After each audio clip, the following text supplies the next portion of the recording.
Bathurst, well, timing is a wonderful thing, and unfortunately this happened in the commercial break, but keep your eyes glued to the television screen because what is about to unfold is just remarkable. The battle was really on up front. Todd Kelly leading with Larry Perkins zeroing in on the back and Stephen Richards running third.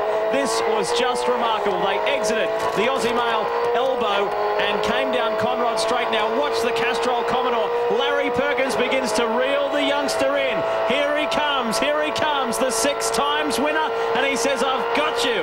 On the outside, but Kelly held his own. They went side by side through the kick. Perkins tried to outbrake him. Then Kelly responded. Off went Richards, off went Kelly. Kelly spun, trying to get back onto the circuit.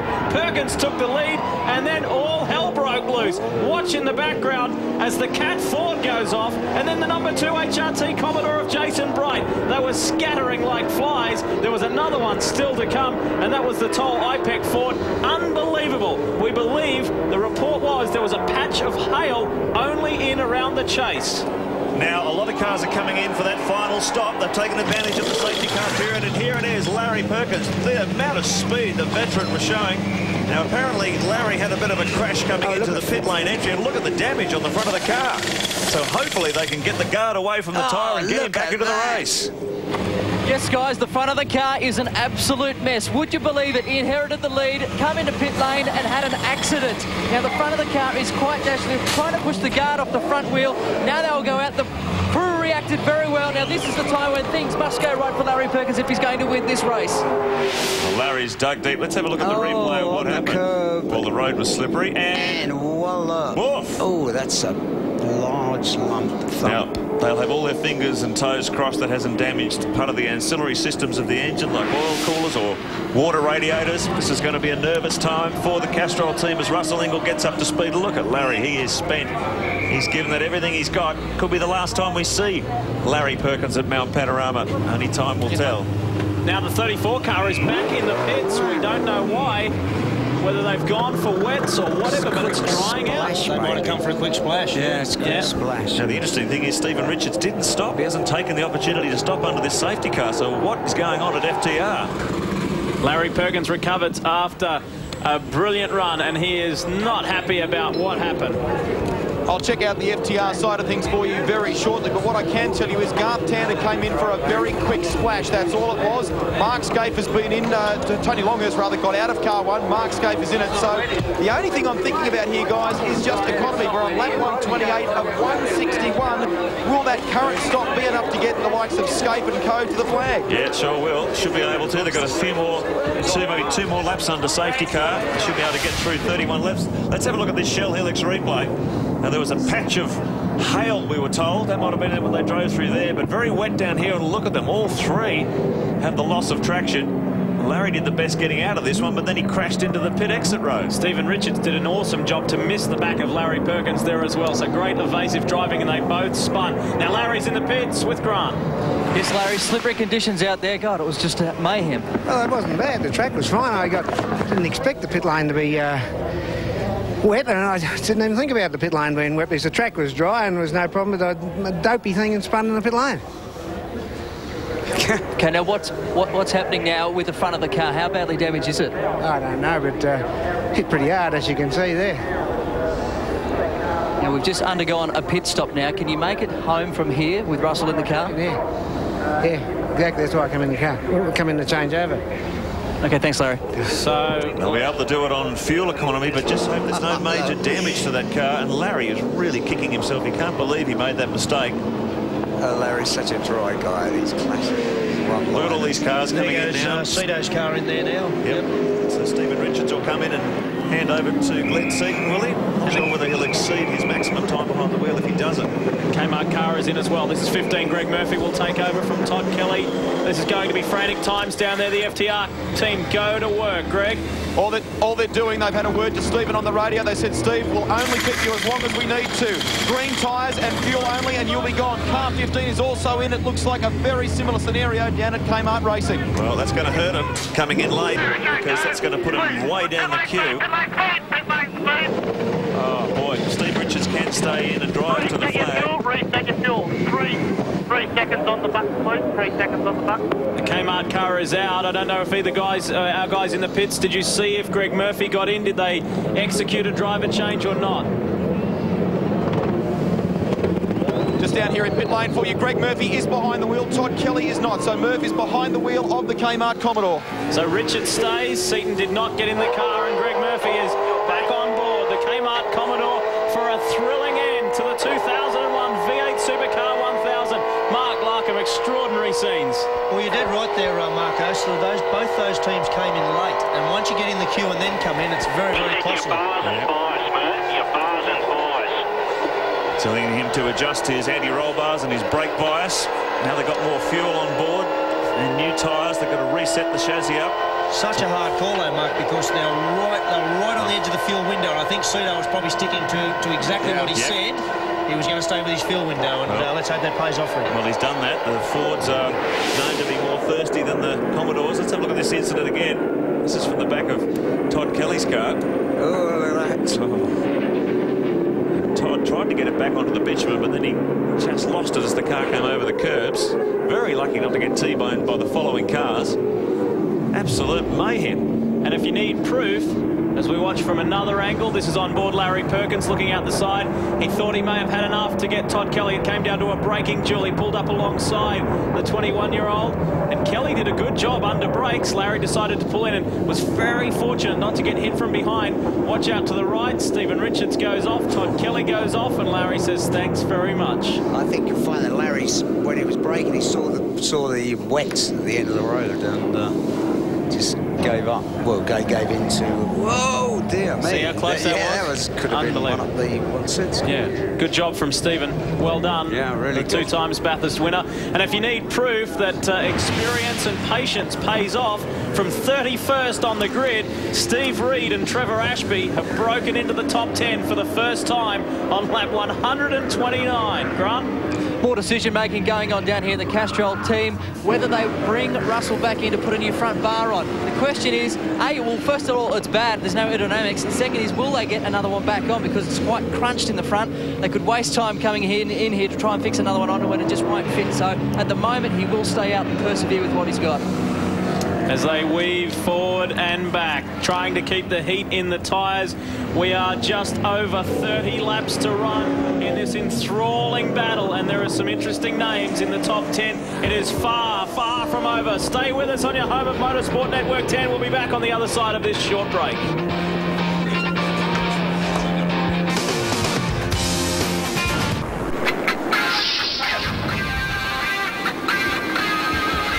Welcome back. You're watching the V8 Supercar 1000 live and exclusive on your home of Motorsport Network 10 from Mount Panorama, Bathurst. And you cannot have asked for a better race, a better finish. 9 cars on the lead lap with just 31 laps to run. You're watching the very, very sad sight of the Caterpillar Ford being towed out of the sand trap. And I think just a few moments before that, number 2 HRT Commodore received the same treatment.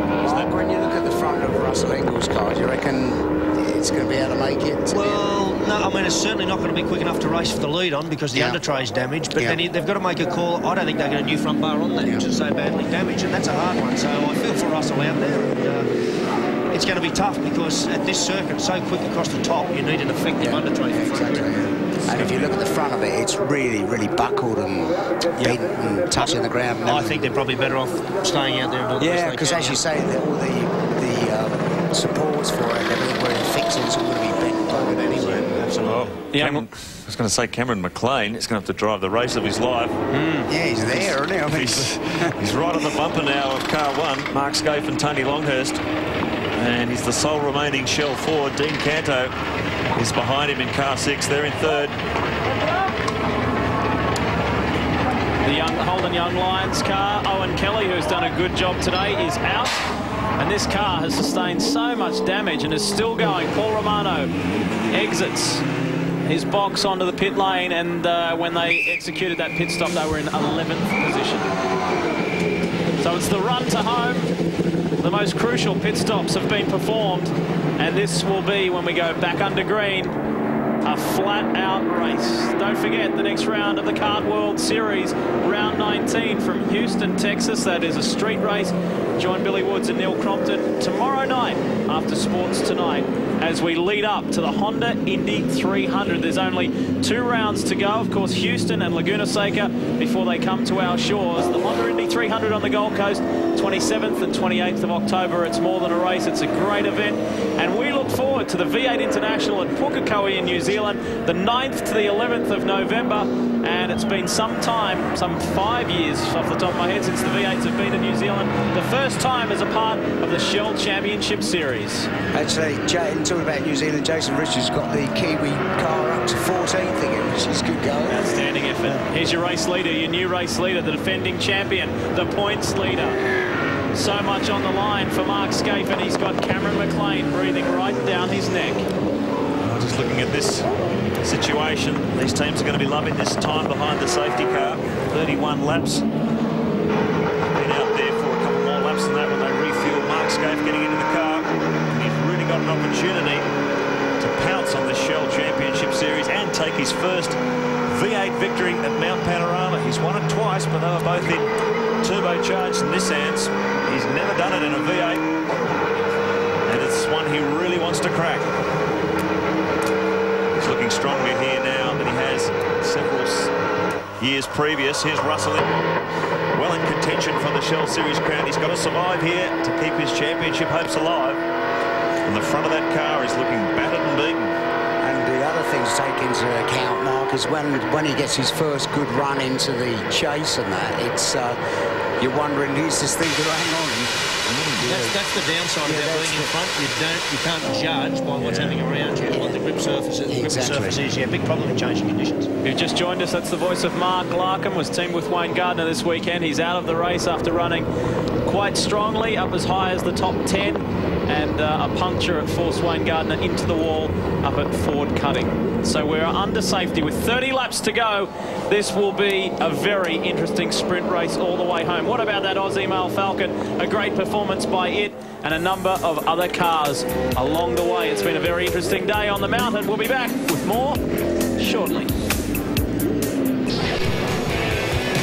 We are back at Bathurst, and we are back under green conditions. The safety car is off, and we are back, and this is the sprint to the line. The V8 Supercar 1000, and look at this, Cameron McLean pulling out of the draft of Mark Scaife. This is the battle for the race lead, Ford versus Holden. Look at McLean squeezing Scaife, and he goes into the #1 position. Fantastic move by Cameron McLean, really bolted in the remaining Shell Ford. Great driving by both McLean and Ritter today. We saw Radicic and Johnson go out early, but these two have really flown the flag. They're in race contention here. Here's Mark Scaife in second place, Canto in third. Got a brilliant job with Jimmy Richards in the FTR Falcon. Brad Jones in fourth, Stephen Ellery. Look at the quality in this top 10. The car in front on the road is Paul Morris, and he is currently in 10th position. That is not your race leader, but Paul is on the lead lap. So here we go. McLean in the Shell Helix Ford. Boy, did it have some grunt up Mountain Straight. Scaife sits in second. They have been incredibly strong today. He and Longhurst and Brad Jones. The combination of he and Clellan. Boy, has that been impressive today as well. The Aussie Male Falcon has run very, very strongly. We ride with Mark Scaife. Let's take a listen. We saw the Big Kev car get involved in an incident last year with the leaders. Hopefully won't get involved this year. Here they come. Cameron McLean trying to find a way around the Big Kev Commodore. Mark Scaife in behind. Dean Canto, Brad Jones, Stephen Ellery, Russell Ingles, Stephen Richards, Greg Murphy, Garth Tander and Paul Morris. That's your top 10. And problems here for the Gibson Motorsport Falcon. Smoke belching from that front right wheel. So they really have had a troublesome run. Not destined to win the race today. Neil Crompton and Craig Lowndes. Here's a replay of the incident. This is the Super Cheap Auto car. The Gibson Motorsport car up front. Steve Ellery decided to give me a nice couple of nudges in the rear end, and it's I've hit the wall with the nose of the car. What Steve was doing up there, that part of the circuit, but the Gibson Motorsport cars paid the price. Big crunch there for Craig Lowndes. Got to try and limp it back to pit lane. Well, it'll be interesting to see what the outcome is with Ellery's car as well. It's on up front because Jones is applying the pressure to Scaife, and Canto is lining up as well. What an impressive drive by young Dean Canto. He's a fantastic, the first Konica Series winner. If you want proof of how well the Konica Series works as a feeder category, you need look no further than Dean Canto. What a brilliant drive in the FTR Ford team with Jimmy Richards. They've been consistent and fast all day, and now they're in contention for victory in the V8 Supercar 1000 at Bathurst. What a race. He applies the pressure to Brad Jones. Now, apparently the blue flags are being displayed to Paul Morris to say you've got a faster driver behind. Just move aside and let the race leader come on through. But Paul is fighting to stay on the lead lap. This is the view back from Mark Scaife's Holden Racing Team Commodore. Scaife beautifully positioned here, not only for a race victory, but to really boost his championship chances. As Lowndes heads into pit lane. Well, what a really sophisticated race, a very sensible race. Scaife and Longhurst and the team have run. A word from race control, they're going to black flag Morris if he does not move over and let McLean through. Look at the way this situation has fallen into Mark Scaife's lap. His closest pursuers for the title have all struck trouble. Jason Bright, his teammate, ended up in the sand trap. Stephen Johnson went out early. Russell Engel driving with a damaged car. This has really fallen into the lap of the reigning Shell Series champion. We've got Greg Ritter in the commentary box. We'll be speaking with him momentarily. His teammate Cameron McLean is the new race leader. It's Ford. A very strong run. Scaife has got to battle the Blue Oval boys at the moment. Through they come. Morris is the first car on road, but he's actually 10th in the race. The race leader is the second car you see on your screen. It's the number 18 Shell Helix Ford, the sole remaining Shell Helix Ford. Hard under brakes into Cougar corner. If they swing onto pit straight, Morris still holds that position in front of the race leader. And I'm sure he'll be shown a black flag soon if the officials follow through. Scaife on the inside. Scaife gets a good run out of there and takes it back. And Jones is lining up as well and has a second thought. So Mark Scaife back up front. Cameron McLean sticking to him like Three, Mark, three. This is the critical phase that everyone talks about. Stephen Richards talks about it, and you can see him just emerging into the picture at the bottom of Mountain Straight. And the speed that car has shown throughout the day could Stephen Richards climb back into contention before this one's over. It's a four-way dogfight at the moment. Mark Scaife in control. Cameron McLean coming up behind the HRT Commodore. Then it's Brad Jones, Dean Cantor. These four cars, you could throw a blanket over them. And Morris, we've still got 10 cars on the lead lap. Morris fighting to stay there. Now it looks like he's moving aside, is he? Has he let them through? Indeed he has. Good work, Paul Morris. He's going to let these top four get on with it. Now this is going to be very interesting. We're getting close to just 20 laps to go. 25 laps left to run in the 1,000 kilometre classic. What a race this has been. Unbelievable. I think the reason that Paul Morris may have relented, I saw the FESCO officials heading up to the Big Kev Racing pit just a few moments ago. Perhaps it could have been a bit of a, please move out the way. Thanks, Paul. Yeah, may have been a tougher penalty if he didn't. Here's the lead, Mark Scaife. It's amazing watching the cream rise to the surface as you work your way through 6.5 hours of racing. Look at the quality here. But the real surprise packet has got to be Brad Jones and the Aussie Male Ford. Those guys have had a wretched couple of seasons in V8 Supercar racing, and all of a sudden, they've got it together. All the experience of the Jones brothers team, very successful in every other category of racing they've been in, but they've really hit a brick wall with V8 Supercars up until today. Here's Mark Scaife. Look at the master at work. 2 times a Bathurst winner, but as Mark Osler correctly said before, they have not been in a V8 Supercar. He's the defending Shell Series champion. He's the points leader. And this will be very, very handy if he can remain here in terms of securing a second consecutive championship. It will be his 4th in total. Such a nervous moment for the mechanics the whole weekend is, but you really feel for guys who work on these leading cars. There's 540 points up for offer. Their cars are in contention for the championship. But did not finish here. Just throws your whole year's work down the drain. Jones has left Canto behind. Dean Canto has not been able to stay with the Aussie Male Ford. We welcome Greg Ritter, the co-driver of Car 18, to the commentary box. Greg, firstly, mate, congratulations. What a day you've had. Yeah, it's been fantastic. It's great to get in a good car and run at the front of the field. What is it like running at the front of the field? And this is just a frantic pace. It has been all day. You've had to endure very, very changed conditions, and you've held your head up. Yeah, it has been very hard. We anticipated race pace to be sort of somewhere around the 212s, and it's sort of well into the 211s. So, we got a bit of a shock there, but we've fortunately been able to match it and, stay at the front. Everyone's got a bit of a shock as the big Cam Commodore comes into pit lane. Does it beat plastering? It certainly does. What an incredible thing. Greg Ritter been in relative obscurity since his Formula 4 National Championship victory back in 1999, working as a plasterer in Melbourne. And I think the phone may be ringing hot after this weekend, Greg. I would be amazed if you don't get some offers after this weekend. Well, we've got the chairman of Avesco, Tony Cochrane, in the commentary box spectating, so we'll put some pressure on him for you, Greg, OK? Thanks. He's so rich he could sponsor the whole series, Tony. Look at this, Scaife just opening up a little bit of a gap because Cameron McLean's got his hands full. Brad Jones bearing down in the Aussie Mail 4, takes him right down the inside of the elbow. No collision. Good driving, racing room, yeah. Both, that was good. Good, intelligent driving at this late stage of the race. It would have been a disaster if they took each other out there, because Jones wants to now have a crack at the Holden Racing Team Commodore. But look at the speed of Scaife as he starts to open up 2, 3, 4 car lengths down Conrod Straight. How's the heart rate now, Greg Ritter? Yeah, just stepped up a couple of beats then. Just taking it back out of his mouth. You're looking at second and third. The Falcons are chasing the Commodore. Brad Jones has moved up to his highest position. McLean gets it locked up. Canto is able to close that margin. The race is between these four at the moment. I think Stephen Richards is going to emerge into the picture. He's got to dig very deep here because these blokes are going very quickly. But Steve and Glenn Seton have shown a lot of speed all weekend. I wonder if he can climb back into contention. He's running out of time, though. 137 laps completed of 161. John Cleland, how are the Scottish nerves right about now? This is just unbelievable. I mean, Brad just driving a fantastic race, and it would just be a really good result. But I've still got a few laps to go yet. But Scaife better watch his arse, because I think. Why don't you tell us what you really think? Yeah, I think Brad's going to kick it. You know. Now listen, you've obviously been talking to Kim. What's the state of play? The car just feels fantastic from what I can gather. Is that right? The car's better now than it was in qualifying, and it just gets better and better.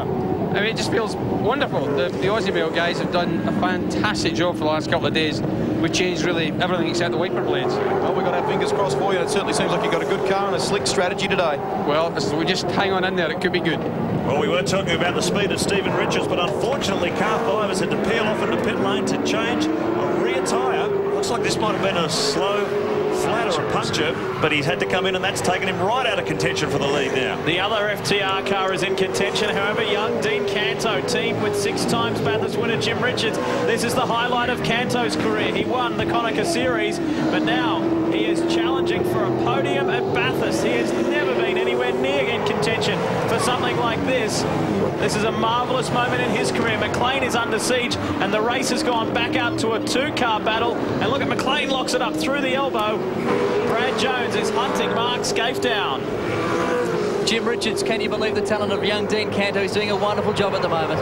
Doing a good job, yeah. We're in the right place at the moment, and if we can hang in there, we might be in with a chance. What sort of a car does he have at the moment? It looks like it's on fire. It's a quick car. It's a quick car. It's gone good all week, and he's driving it great, so what can we say? He's just got to go as quick as he can and see what happens. 6-time winner. Could this be your 7th, or are you just planning on a podium at this stage? Listen, I'm just planning on getting the car to the finish. We'll see what happens then.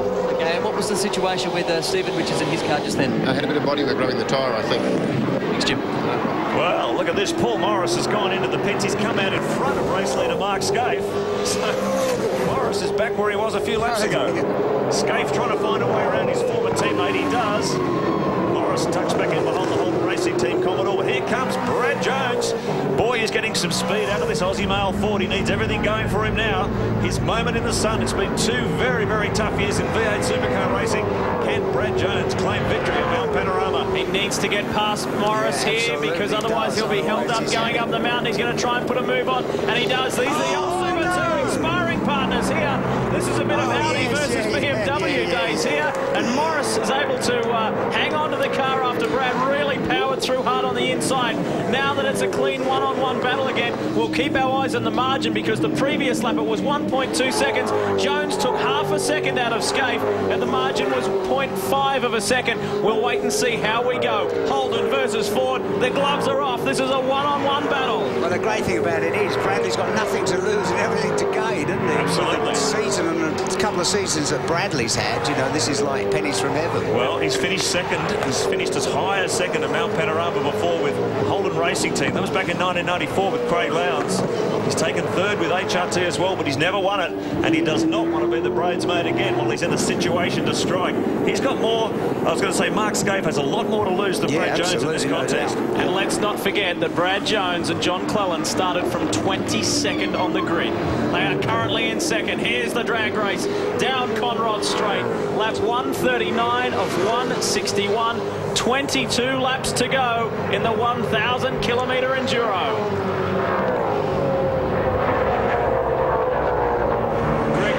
Still sitting up in the commentary box with us as we watch this battle for first and second. Your co-driver is just trying so desperately to hang on to third. Yeah, it looks like he had a couple of moments before, and I think he's settled down a bit now as he locks another break. You'd be telling him about that? No, I think he'll get his head together and, you know, settle down and, you know, hopefully pull in the leaders. Canto is applying the pressure. Greg? Down in pit lane, we've got the guys in the green corner and the Aussie male team of the boxing match. I'm over to the red corner now. Tony Longhurst, what about this? A fight in the flag.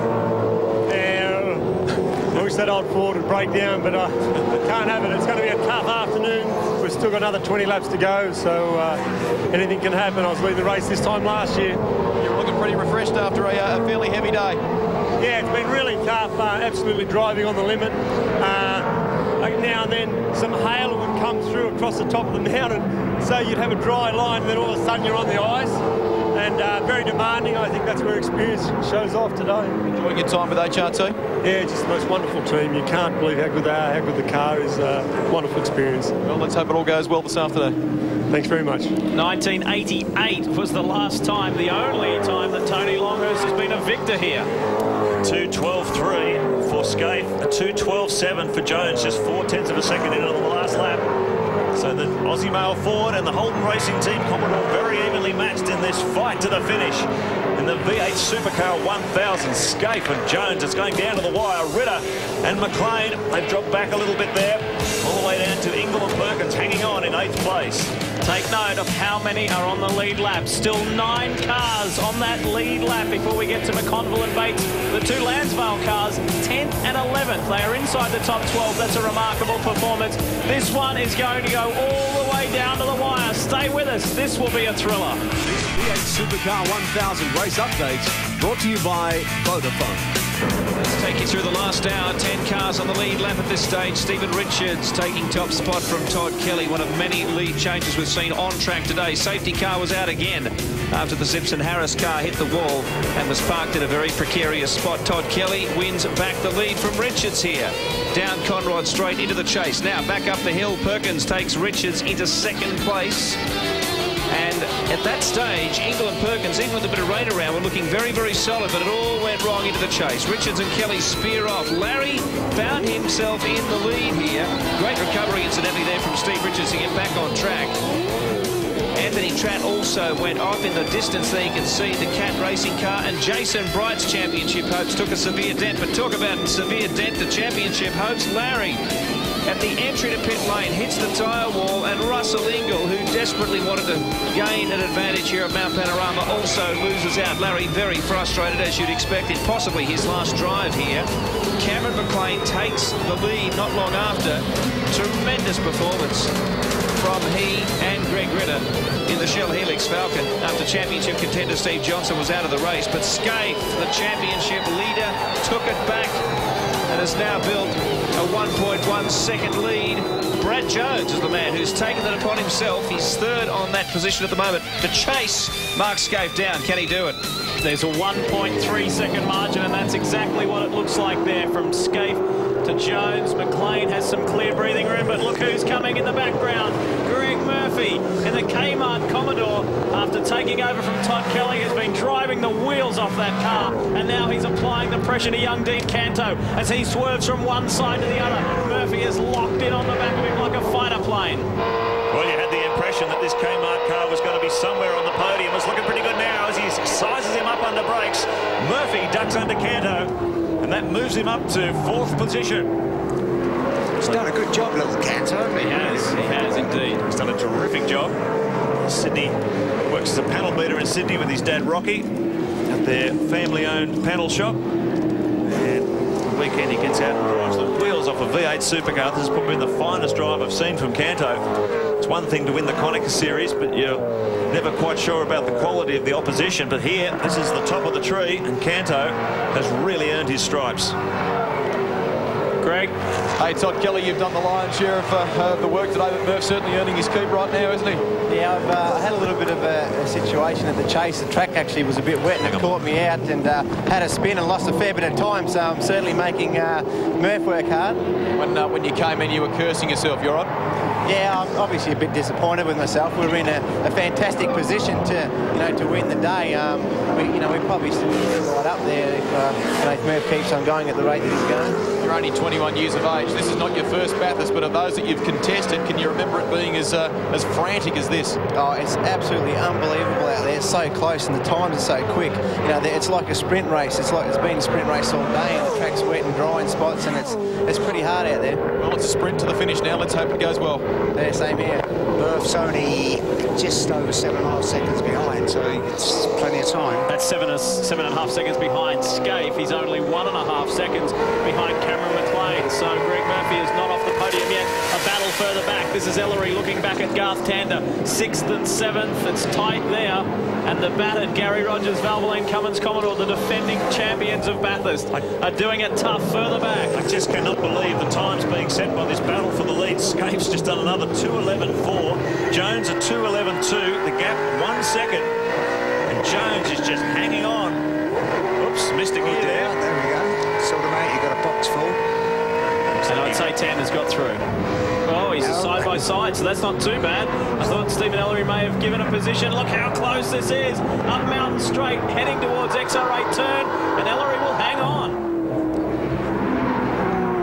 So the battle is not only for the lead, it's right throughout the top 10 in a thrilling finish to the V8 Supercar 1,000 lap 144 of 161. We're winding it down, and there is just 1 second separating the first two cars, the top two cars, Scaife and Jones. It's coming down to a two-car dogfight, Holden and Ford. Scaife and Jones has 5.7 seconds back to Cameron McLean in third. If you showed somebody this and said, oh, this is the last sort of 18 laps of a 1,000-kilometre race, they go, yeah, right. Yeah, right. 20-lap sprint.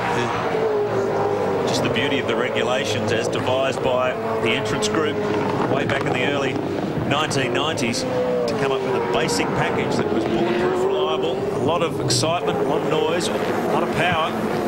And this is the end result. These cars just turn on so much entertainment, and you never get it better than the 1,000 Ks around Mount Panorama. Look at Garth Tander sniffing around the rear bumper of the Super Cheap Autos car. These two have been in contention all day, hovering around in the top 10. Now they're fighting over 6th place. Well, this race is being telecast throughout the United Kingdom via Channel 5, which is a free-to-air network in the UK, and you don't reckon John Clellan's going to go back home to Scotland and tell a few of his mates about it. Love's coming out here, and he would have every finger and every toe crossed as he stands in the pit lane. There's nothing he can do about it. But the Jones brothers team down in the Aussie Mail pit, and watch his co-driver in contention to win the V8 Supercar 1000. Cross the line for yet another one. As we go back up, and Murphy's got third, rather fourth. Canto's coming back. So third is still McLean. He's further up the road, and I thought Greg Murphy may have been able to gap Dean Canto, but Canto's done a tremendous job to stay with him. Just in the back of shot there was Stephen Ellery fending off Garth Tander. Scaife's pumped it out by a few tenths now. 1.5 seconds the gap between Jones and Scaife. 2:11.1 for Scaife and 2:11.5 for Jones. It's going to be interesting to see whether Jones can respond. He's still got a fair way to go. We're not even into the final 10 laps of this one, and as we know from past 1,000-kilometre races at Bathurst, a lot can happen in that final 10. Let's update you on some of the positions a little further back, because Stephen Richards in the leading FTR car, well, it's not the leading car, but the lead car, is in 9th position behind Russell Ingall. McConville is in the top 10 in 10th position. As we look further down the line at the Allen Heath Dale Breed entry, there is Stephen Richards, one-time race leader, actually multiple-time race leader here today, and is dropped right back. McConville, then Ashby is 11th, Paul Romano, then Paul Morris 13th, Nathan Pretty and Rick Kelly inside the top 15, and Anthony Tratt and Alan Jones rounding out that top 15, and Team Kiwi maintaining their 16th position. So just amazing how many times Glenn Seaton has turned up at Mount Panorama with a potential race-winning car, and there's always been some niggling problem which has kept him out of the battle. It's just happened here in the final stint. They were fast all the way through the race. They had that final safety car period, and then of course the tyre rubbing on the car. They had to come and replace the tyre, and that took Richards out of the battle for the lead.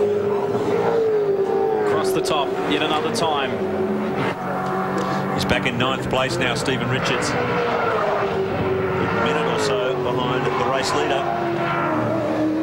Here's another guy who's hung in there all day, Rick Bates and Cameron McConnell, the Lansvale Smash Repairs Commodore. Just goes to show if you keep chipping away, you can get a top 10 finish, and that's not a disgrace in this company. They're actually running in 10th place now. And full credit to Rick Bates, because he's with a much more experienced road racer, Rally Ace. It's been a valuable experience for Rick. Most certainly not his first road race, and certainly not his first Bathurst. He's done his very best today, and it's been a great performance for this privateer team. Sydney's own V8 Supercar team, they're not far from home. Just an indication of the crowd figures that they've attracted to Mount Panorama this year. Over 24,000 on Thursday, nearly 30,000 on Friday, more than 40,000 yesterday. And Sunday, there's more than 50,000 people here, can you believe it? 50,393 through the gate, a total of 144,800 race fans over the weekend. Tell me Mount Panorama doesn't deserve an upgrade. Got to show those figures to a politician. Tremendous effort, and it's great to think, and it's quite exciting to think we're going throughout the UK via Channel 5, America via the Speed Vision Network, the whole of Europe via Motors TV, TV1NZ, who are always with us, Power Sport in Argentina, Telstra Saturn in New Zealand, and also Greenlight Television that do quite a bit of post-production work with this race. So marvellous exposure for the best category, the best touring car racing, the best saloon car racing in the world, as we ride with the enforcer, Russell Ingall. It's been a tough day at the office, and his teammate and boss, Larry Perkins, was kicking himself before for making that error in pit lane. He said, I just didn't think that it would be wet, and the most fundamental of errors, and it just turned around on him as he crunched the tyre wall. Russell is battling on, and he needs to, because the championship, even if Scaife wins this race, the championship is not over yet. If you're watching at home, don't panic. We're not taking our eyes off the lead battle. We're just monitoring that gap. It's maintained about 1 second, 1.3 seconds. Yeah, Brad pulled back 0.2 of a second that lap. Yeah, he's found some more time here, but they seem to swap fastest lap. Scaife was about 0.4 quicker the previous lap. Jones has taken 0.3 off him there, so it's a real seesawing battle. But Scaife's just seems to have a little bit more up his sleeve. Into Hell Corner. Oh, Bradley! A little taily That on the exit. Shows how hard he's pushing. He took 0.4 of a second off Scaife. Can you believe this? Lap 146. 2:10 he's just done. 2:10.8. A 2:10.8 for Jones. Headlights on. Would you like to buy a customer car? Give the Jones brothers a call. Well, this is incredible stuff. It's like rising from the ashes. You thought they were all gone and buried. Mount Panorama, after the qualifying performance and the wretched season they've had, but they are now flying the Ford flag.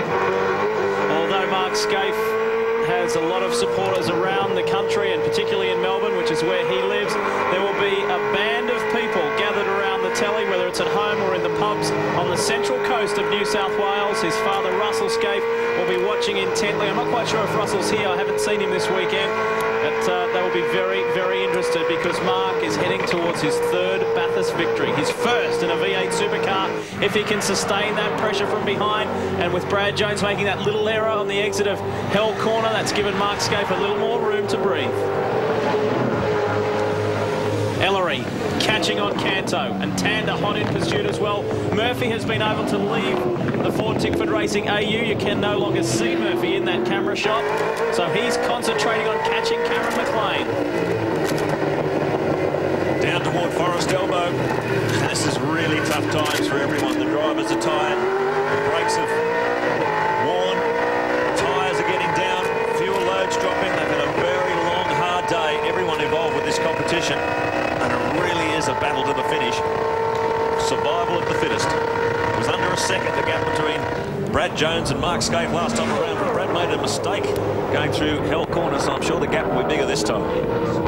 13 years years since Tony Longhurst won a race, won Bathurst, and that was with Thomas Mazira in 1988. And if you want to talk about drivers' capabilities, etc., and people had written Longhurst off years ago when he was running his own team and own car, he's been plugged in to the country's top team and has come up with everything he's been asked to do. Canto, Ellery and Tander.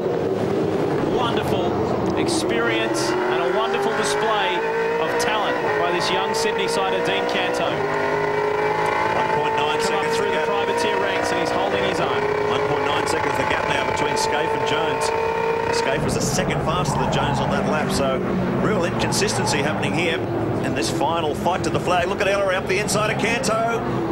There's contact between the two cars, just a kiss. As we go on board the Super Cheap Autos car, trying to find a way around the FTR machine. Ellery fighting over 5th place. The most amazing thing today, I think, has been, and credit to the guys, to the drivers, whenever there's been a tight and a sticky situation, they haven't allowed it to get out of hand. They've really driven so sensibly and so skillfully. That's it. When it's as close as it is, it's a credit to them, isn't it? I mean, because there hasn't been any sort of, well, there's been one silly thing today, really, I suppose you could say.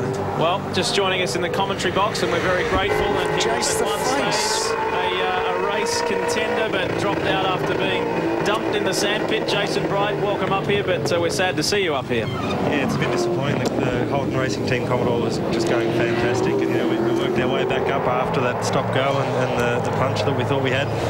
And yeah, it's really disappointing because, you know, the car was just working great, like I said.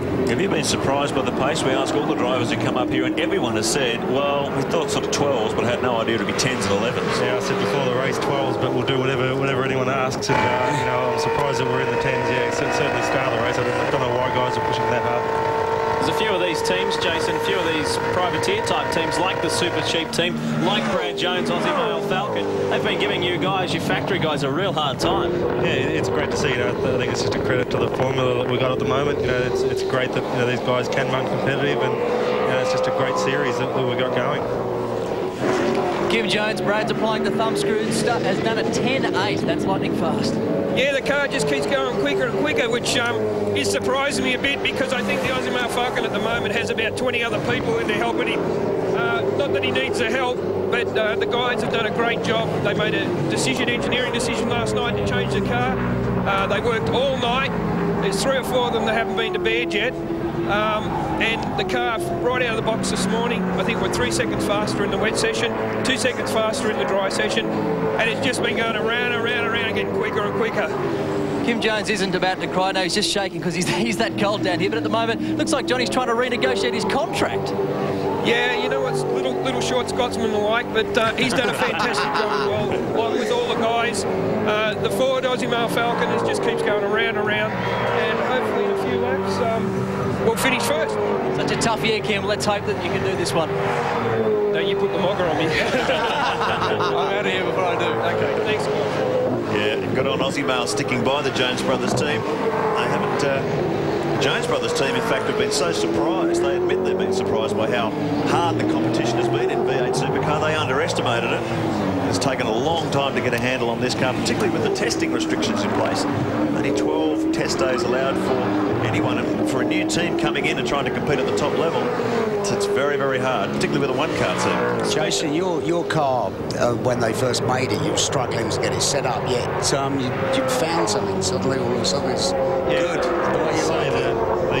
last 8 races of this year, or whatever it was, since Eastern Creek have been the toughest races of my career, and, you know, I've never struggled for pace like we did at those races, and yeah, we just struggled with setup. We just could not get it right, and you know, just like Mark just alluded to, the amount of test days we get are pretty slim, and you know, we just could not get a handle on it. You know, the last 2 test days, they've just gone fantastic, and you know, we came here, certainly the best car we've had all year, and you know, I'm looking forward to the next couple of races, because I think, you know, we're a real shot. Last lap around, it was 2.8 seconds, the margin between Scaife and Brad Jones, and it remains that way as they flash across the line. A quick anecdote about Brad Jones and how professional he is. I remember on New Year's Eve last year in Adelaide at the race of 1,000 years, the sports car race, the American Le Mans Series race, because of his ties with Audi, he was called up to help in and perhaps replace Alan McNish, who is now the Toyota Formula 1 driver. They called Brad in with no time. He jumped in one of those monstrous R8 Audi race leader. We join the race leader with this fabulous in-car camera shot as he climbs the mountain. We have just 12 laps to run at Bathurst. Greg. 1996 was the last one, Jeff. How are you feeling right now? Oh, well, it's still a long way to go. It might as well be the start of the race because it's important, and you can never, this place is like, you can be on the last lap and something silly could go wrong. So we're not counting any chickens before they hatch. You've obviously spoken to Tony. You've spoken quite a lot to Mark. What's the state of play with the car? Everything's okay? Yeah, everything's going on pretty well. We're going to be tight on fuel. We're going to have to start short shifting probably the last 10 laps because it's going to be close. How close will it be? About half a lap. We'll keep a close eye on that one. So is there a bit of nerves here at the moment? There is actually. I hope there's someone in the tank stirring it up to get every last bit of petrol out of it. Fingers crossed, Jeff. Yeah, thanks, mate. Jason Bright, you work for that team. You are privileged to be in the inner sanctum. Oh, look at this. This is the battle for third with Greg Murphy on Cameron McLean. You know just how they'd feel down there. It's tense times. Yeah, man, I'm also in the position that they're in when I watched Steve Richards cross the line for us back in 1998. So yeah, it's certainly nervous times, and I'm sure they're well capable of coping with it. If there's been anyone out of these two, either of these two, who's been in the pressure cooker situation of a podium and a race winning position, it's Greg Murphy, who's done it twice here at the mountain. Cameron McLean has driven the race of his career with Greg Ritter. Now he's fighting to stay on the podium. Murphy is really applying the blowtorch. Yeah, this is really impressive when you see a car that's going this quick, this late in the race. Brad Jones did his fastest lap of the race on lap 146. That's just an indication of the consistency you've got to have in your car throughout the day, whether you're running on a light tank of fuel, a full tank of fuel, worn tyres, all these different variations. The car has to be quick in every condition. There's Dick Johnson watching on, and his sole surviving car is under attack from the Kmart racing car of Greg Murphy.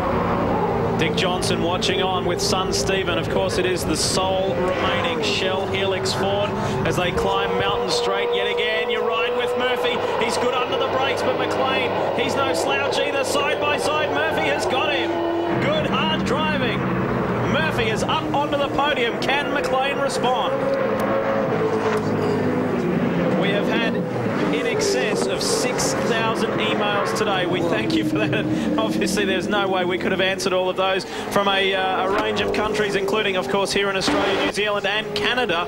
And, well, interesting there. Russell Ingall. Oh, he's really struggling with that car. The amount of damage on the front.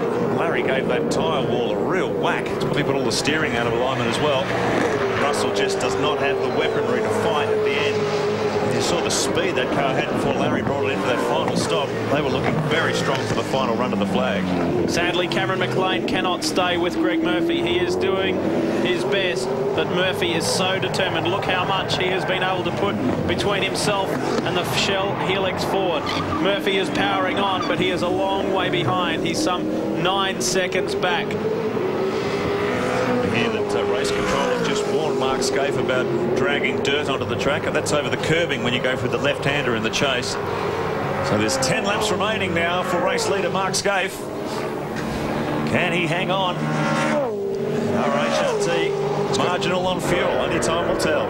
2.8 seconds in front of Bradley Jones. So that's remained consistent over the last 3 laps. The question is, though, if he does have to start short exactly. shifting, I'm with you, yeah. Gotcha. He may fall back into the clutches of Brad Jones, so I don't think this battle's over yet. What are your thoughts, Jason Bright? Mate, it's too close to call, you know. It is. I'm sure Brad must be pretty close on fuel too. I think they stopped around about the same time, so might be some action in the pits in those last couple of laps. Bit of splash and dashing going on, you mate.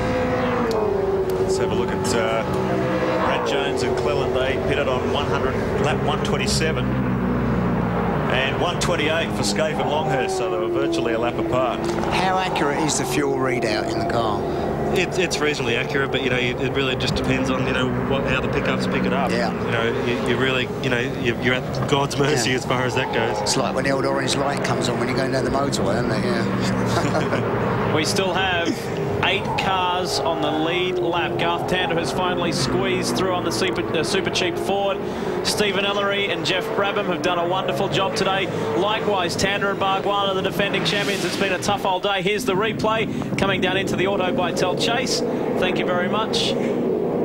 And Tander slips through. Shell Helix replay telling the story. Ellery continues to soldier on. It was a very nip and tuck situation earlier on when he tangled with Craig Lowndes. But this is the story inside the final 10 laps. Don't go anywhere. Stay with us on your home of Motorsport Network 10. We are grinding down to an exciting finish. We'll be able to tell you the story on the other side of this short break.